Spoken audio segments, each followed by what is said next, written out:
Shalom semuanya, sampai perkenalkan nama saya Lydia Lili dengan NIM 251011151. Saya mahasiswa dari program studi pendidikan keagamaan Katolik. Di sini saya akan membuatkan video katekese yang bertemakan Yesus sebagai pokok anggur dan murid sebagai ranting, yang terdapat dalam Injil Yohanes bab 15 ayat 1 sampai dengan 17.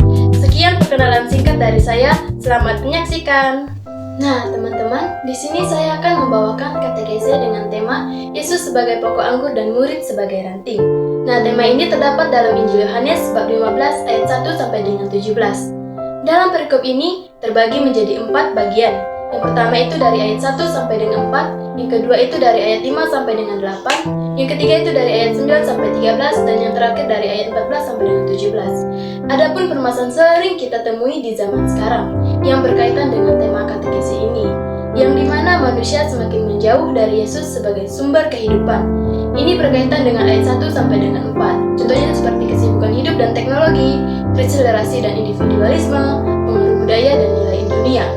Nah, banyak orang terlalu sibuk dengan pekerjaan, sekolah, atau media sosial. Akibatnya, waktu untuk berdoa dan membaca firman menjadi terabaikan. Seperti ranting yang tidak mendapatkan aliran kehidupan dari pokok anggur, hati bisa menjadi kering. Dunia modern sering menekankan hidup untuk diri sendiri.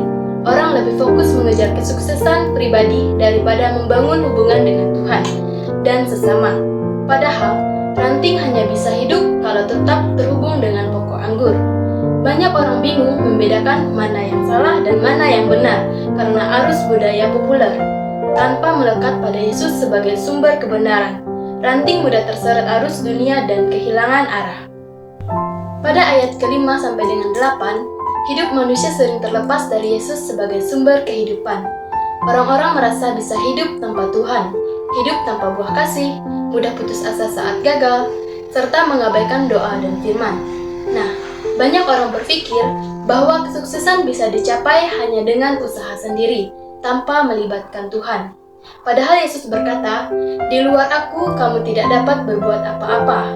Akibatnya, meski berhasil secara materi, tetapi hati tetap kosong. Ada orang yang rajin beribadah, tapi tidak menunjukkan kasih dalam kehidupan sehari-hari.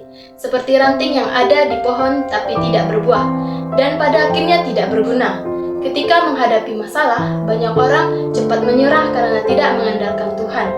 Ranting yang tidak mendapatkan kekuatan dari pokok anggur akan layu dan mati. Banyak orang hanya berdoa saat butuh bantuan, bukan sebagai hubungan yang terus-menerus dengan Tuhan. Akibatnya, iman jadi lemah dan tidak bisa bertumbuh. Lalu yang selanjutnya itu pada ayat 9 sampai dengan 13. Manusia sering gagal hidup dalam kasih sejati seperti yang diajarkan oleh Yesus. Nah, ini yang akan mengakibatkan kurangnya kasih dalam hubungan sosial, individualisme dan persaingan yang berlebihan, krisis empati, kasih yang bersyarat. Nah, banyak orang lebih mementingkan diri sendiri, sehingga mudah muncul konflik, kebencian, dan sikap acuh tak acuh terhadap sesama. Budaya modern sering menekankan prestasi pribadi dan keuntungan, sehingga kasih dan solidaritas semakin terpinggirkan. Di tengah kesibukan dunia dan digital, orang semakin sulit benar-benar peduli dan mendengarkan kebutuhan orang lain. Banyak hubungan hanya bertahan jika keuntungan atau timbal balik. Padahal Yesus mengajarkan kasih tanpa syarat. Dan yang terakhir pada ayat 14 sampai dengan 17, hilangnya makna persahabatan sejati yang didasarkan pada kasih dan pengorbanan, seperti hubungan yang dangkal, sikap individualisme yang berlebihan, serta krisis kepercayaan dan kurangnya kasih nyata. Nah, banyak orang lebih sibuk dengan media sosial atau urusan pribadi, sehingga hubungan antar manusia jadi kurang mendalam. Persahabatan sejati yang penuh kasih sering tergantikan oleh interaksi yang cepat dan superficial. Budaya modern yang sering menekankan pencapaian pribadi, sehingga semangat saling mendukung dan berkorban demi orang lain semakin berkurang. Sulit menemukan sahabat yang benar-benar bisa dipercaya, karena banyak orang lebih mementingkan keuntungan diri sendiri. Kasih sering dipahami hanya sebagai perasaan, bukan tindakan nyata. Akibatnya, banyak orang merasa kesepian walau dikelilingi banyak orang. Nah, kaitan permasalahan tadi dengan perikop kitab suci, Yesus sebagai pokok anggur, murid sebagai ranting. yang terdapat dalam ayat 1 sampai dengan 4. Yesus berkata bahwa ranting yang tidak melekat pada pokok anggur akan layu dan dibuang. Ini menggambarkan bahaya hidup tanpa hubungan dengan Kristus di tengah kesibukan dan distraksi zaman modern. Tinggallah di dalam Aku, berarti kita diajak untuk menjadikan Tuhan sebagai pusat hidup. Jika kita lebih melekat pada teknologi, ambisi, atau kesenangan dunia, kita seperti ranting yang terputus dari sumber kehidupan. Dalam perikop ini, buah yang dimaksud adalah kasih, kebaikan, dan kesetiaan. Di tengah krisis kasih dan kebingungan moral, firman ini menegaskan bahwa hanya dengan ketaatan kita pada Kristus, kita bisa menghasilkan buah yang benar. Makna dari bagian ini adalah bahwa setiap orang percaya harus tetap terhubung dengan Yesus untuk menerima hidup rohani yang sejati. Yesus menegaskan bahwa hubungan dengannya bukanlah sekedar keanggotaan dalam komunitas, tetapi sebuah persekutuan yang hidup dan dinamis, seperti ranting yang bergantung pada pokok untuk bertahan dan berbuah, membutuhkan Yesus untuk memperoleh kekuatan rohani. Tuhan menghendaki agar setiap muridnya menghasilkan buah yang baik dalam hidup mereka. Oleh karena itu, setiap orang percaya diajak untuk selalu tinggal dalam Yesus melalui doa, firman Tuhan, dan ketaatan kepada kehendak-Nya. Nah, kaitan permasalahan dengan perikop kitab suci, tanpa Yesus manusia tidak dapat berbuah. Ini terdapat dalam ayat 5 sampai dengan 8. Yesus berkata, "Akulah pokok anggur dan kamulah carang-carangnya. Siapa yang tinggal di dalam Aku dan Aku di dalam dia, ia berbuah banyak. Sebab di luar Aku, kamu tidak dapat berbuat apa-apa." Ranting yang tidak tinggal di dalam Yesus akan kering dan dibuang. Ini menggambarkan bahaya hidup terpisah dari Tuhan, yang akhirnya berujung pada kehampaan dan kehilangan arah. Tinggal di dalam Kristus berarti hidup dalam firman-Nya dan doa, sehingga kita menghasilkan buah yang berupa kasih, kesetiaan, dan kebaikan yang nyata di tengah masyarakat. Dalam ayat 5 sampai dengan 8. Ini menegaskan bahwa tanpa Kristus segala usaha manusia akan sia-sia. Kesuksesan duniawi tanpa dasar rohani tidak membawakan kehidupan sejati. Nah, makna dari bagian ini adalah bahwa kehidupan rohani yang sejati tidak dapat berjalan tanpa persekutuan yang erat dengan Kristus. Banyak orang mencoba hidup dalam kebaikan tanpa mengandalkan Yesus, tetapi hanya melalui Dia, seseorang dapat menghasilkan buah yang sejati. Buah yang dimaksud bukan hanya perbuatan baik, tetapi juga karakter yang diperbarui oleh kasih dan kebenaran Allah. Hidup yang berbuah adalah bukti dari iman yang sejati dan ketaatan kepada Tuhan. Oleh karena itu, setiap orang percaya dipanggil untuk terus bersandar pada Yesus dan menjadikannya pusat dalam kehidupan mereka. Nah, kaitan permasalahan tadi dengan perikop kitab suci, perintah untuk tetap tinggal dalam kasih Kristus, yang terdapat dalam ayat 9 sampai dengan 13. Yesus berkata, "Seperti Bapa yang telah mengasihi Aku, demikian juga Aku telah mengasihi kamu. Tinggallah di dalam kasih-Ku itu." Nah, dalam ayat 12 juga, "Inilah perintahku, yaitu supaya kamu saling mengasihi, seperti Aku telah mengasihi kamu." Dan dalam ayat 13 juga, "Tidak ada kasih yang lebih besar daripada ini, yakni seseorang yang memberikan nyawanya demi sahabat-sahabatnya." Ini menegaskan bahwa kasih adalah pusat kehidupan iman.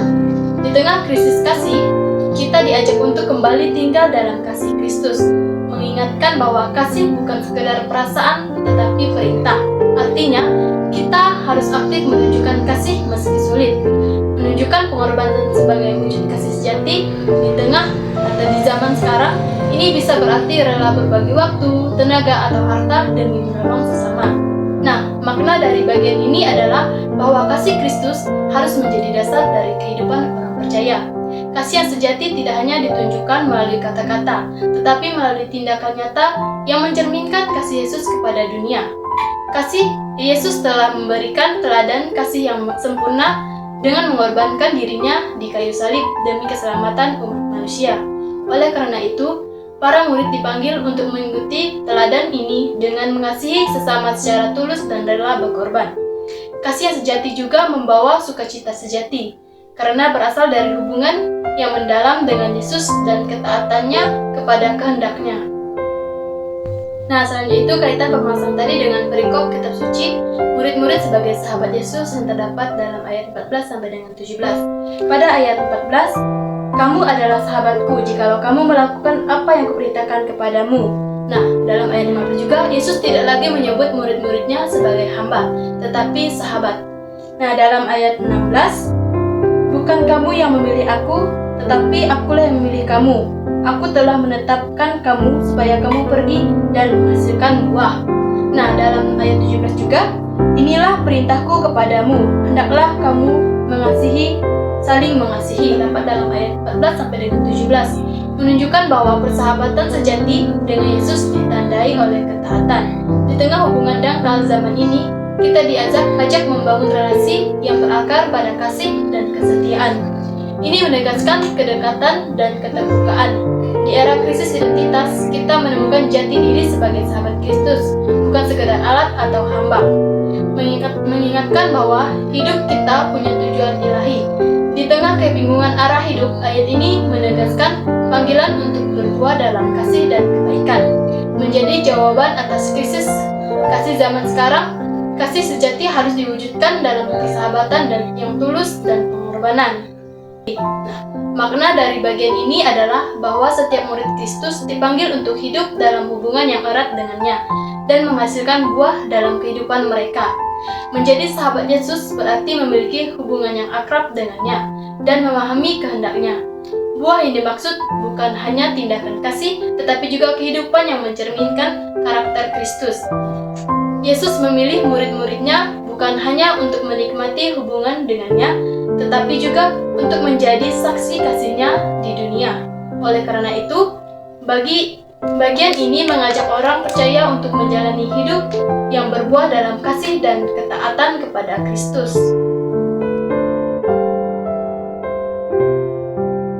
Refleksi saya sebagai calon guru agama Katolik dalam perikop Injil Yohanes bab 15 ayat 1 sampai dengan 17, Yesus berkata bahwa Ia adalah pokok anggur yang benar dan saya adalah ranting-rantingnya. Hal ini mengingatkan saya bahwa hidup saya sebagai calon guru agama Katolik tidak bisa dilepas dari Kristus. Jika saya tidak tinggal dalam Dia, maka saya akan kehilangan kekuatan atau arah dalam pelayanan. Tinggal dalam Kristus berarti membiarkan kasih-Nya mengalir dalam diri saya. Sehingga apapun yang saya ajarkan bukan hanya teori, tetapi kesaksian hidup. Sebagai calon guru agama Katolik, saya belajar bahwa tugas saya bukan hanya menyampaikan pengetahuan iman, melainkan menumbuhkan kasih. Yesus menekankan bahwa kita harus saling mengasihi seperti Ia telah mengasihi kita. Sebagai calon guru, saya merasa panggilan ini menuntun saya untuk membangun relasi yang penuh kasih dengan peserta didik. Saya ingin menghadirkan suasana belajar yang bukan hanya informatif, tetapi juga membentuk hati mereka agar semakin dekat dengan Kristus. Dengan cara ini, saya ikut serta dalam menghasilkan buah yang nyata, yaitu iman dan kasih yang bertumbuh dalam kehidupan mereka. Saya menyadari bahwa menjadi guru agama Katolik adalah panggilan, bukan sekedar profesi. Yohanes bab 15 ayat 16 menegaskan bahwa saya dipilih untuk menghasilkan buah yang tetap. Buah itu bisa berupa sikap hidup yang mencerminkan Kristus, semangat pelayanan, dan kesetiaan dalam mendidik. Refleksi ini meneguhkan saya untuk selalu bersatu dengan Kristus, membiarkan kasih-Nya mengalir melalui saya dan menjadi saksi kasih Allah di tengah dunia. Refleksi saya sebagai calon katekis yang akan berkarya di stasi maupun paroki. Nah, sebagai calon katekis yang akan berkarya di stasi maupun paroki, saya menyadari bahwa tugas saya bukan hanya mengajar atau membimbing umat dalam pengetahuan iman, tetapi juga menghadirkan kasih Kristus secara nyata. Yohanes bab 15 menekankan perintah untuk saling mengasihi. Sebagai katekis, saya ingin menjadikan kasih itu sebagai dasar setiap perjumpaan dengan umat, sehingga mereka merasa kehangatan dan perhatian bukan sekedar menerima materi pelajaran iman. Nah, dengan cara itu, saya berharap pelayanan saya dapat menghasilkan buah yang nyata dalam kehidupan mereka. Saya juga diingatkan bahwa Yesus sendiri yang memilih saya untuk menghasilkan buah yang tetap. Buah itu bisa berupa iman umat yang semakin dewasa, semangat pelayanan yang tumbuh, dan kehidupan komunitas yang semakin bersatu, baik di stasi maupun paroki. Saya ingin hadir sebagai saksi kasih Allah yang dengan rendah hati membiarkan Kristus bekerja melalui saya. Refleksi ini meneguhkan saya bahwa karya katekis bukan sekedar tugas, melainkan panggilan untuk tinggal di dalam Kristus dan menyalurkan kasih-Nya kepada umat. Relevansi bagi peserta didik Katolik di sekolah ialah peserta didik diajak untuk menyadari bahwa keberhasilan sejati bukan hanya nilai akademik, tetapi hidup yang berakar pada Kristus. Seperti ranting yang melekat pada pokok anggur, siswa perlu membangun relasi dengan Tuhan lewat doa, sakramen, dan sikap kasih. Nah, peserta didik juga harus meninggalkan kebiasaan buruk seperti menyontek, membuli, dan bersikap egois. Lalu belajar jujur, peduli, dan saling mendukung. Dengan begitu, mereka menghasilkan buah berupa persahabatan sejati, solidaritas, dan karakter yang baik. Nah, relevansi juga bagi umat beriman di stasi maupun di paroki. Nah, dalam Yohanes bab 15 menegaskan bahwa umat hanya bisa berbuah jika hidupnya bersatu dengan Kristus. Gereja lokal akan berkembang bila umat sungguh hidup dalam doa, sakramen, dan pelayanan kasih. Nah, umat juga diajak untuk kembali aktif dalam kehidupan iman, mengurangi sikap acuh tak acuh, menghindari konflik internal, dan menghidupi perintah Yesus, seperti kasihilah seorang akan yang lain. Pertobatan berarti berani memperbaiki relasi, membangun persaudaraan, dan menjadi saksi kasih di tengah masyarakat. Karya atau inovasi OMK di zaman sekarang. OMK atau Orang Muda Katolik dipanggil untuk menjadi ranting yang berbuah di dunia modern. Beberapa karya atau inovasi yang relevan. Pertama itu Digital Evangelization, membuat konten iman kreatif di media sosial seperti renungan singkat, video inspiratif, dan podcast rohani. Lalu yang kedua itu Gerakan Kasih Nyata, mengadakan bakti sosial, kampanye peduli lingkungan, atau aksi solidaritas untuk kaum kecil dan miskin. Lalu yang ketiga itu komunitas doa dan sharing online. Komunitas doa dan sharing online, membentuk kelompok doa virtual atau diskusi kitab suci via aplikasi agar iman tetap hidup di era digital. Lalu yang keempat itu musik dan seni rohani, menggunakan bakat seni untuk menciptakan lagu rohani, drama, atau karya kreatif yang menginspirasi iman. Lalu yang terakhir itu pelayanan di paroki, menjadi relawan liturgi, katekesi anak, atau pendamping remaja, sehingga OMK bukan hanya sebagai penonton tetapi pelaku pelayanan. Sekian video katekesi dari saya, semoga video ini bermanfaat bagi teman-teman dalam pertumbuhan iman dan memperkuatkan iman teman-teman dalam tantangan modern saat ini. Sekian, saya ucapkan terima kasih.